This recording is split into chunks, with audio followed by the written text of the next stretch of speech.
Against the backdrop of Russia's war in Ukraine, France has a pivotal presidential election. And while the voting process will be the same as in the past, the conflict is reshaping how candidates are running, with incumbent President Emmanuel Macron barely campaigning and his far-right challengers shifting their positions on Russia and immigration. The first round of voting will take place on April 10th, with the final two candidates moving on to the second and final round of voting on April 24th. Out of 12 candidates, 5 could potentially make it to the final round. The country's current centrist president, Emmanuel Macron, has the best chances of winning. He founded his own party and is known to lean to the right, but still promotes some traditionally left-leaning ideas like the need to combat climate change. Then there are the far-right candidates. Marine Le Pen is trailing Macron in second place. She lost to Macron in 2017, and this time she also faces competition from another far-right candidate, Éric Zemmour. Some see him as even more extreme than Le Pen. Both candidates want to restrict immigration and are focusing on identity politics to rally supporters. But in the wake of the Ukraine crisis, both have faced uncomfortable questions about their past comments in favor of Putin and their anti-migration remarks.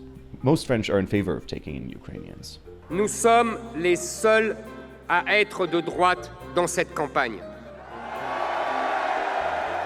Valérie Pécresse represents France's traditional center-right party, but her speeches have at times edged toward the populist far-right fringes, even though she says she opposes extremist ideology. Today, we have a France that's experiencing a serious crisis of authority.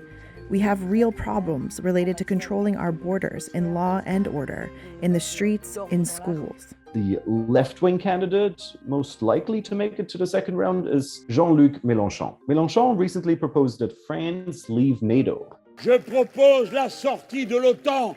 Organisation inutile. That's a risky statement in the middle of a war in Europe. In late February, almost all leading candidates were in favor of restricting migration. The far-right candidates linked immigration to crime and a decline of national identity. But in the wake of the Russian invasion, the public has showed broad support for welcoming Ukrainian refugees into France.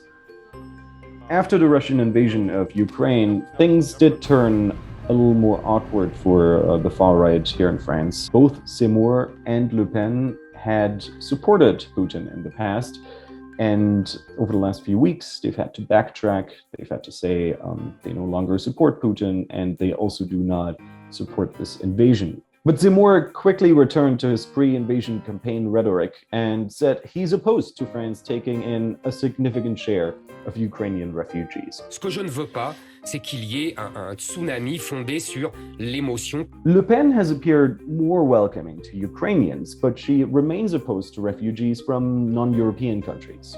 Par vague continue, cette immigration hors contrôle transforme nos rues, nos quartiers, nos villes en zone de non-France.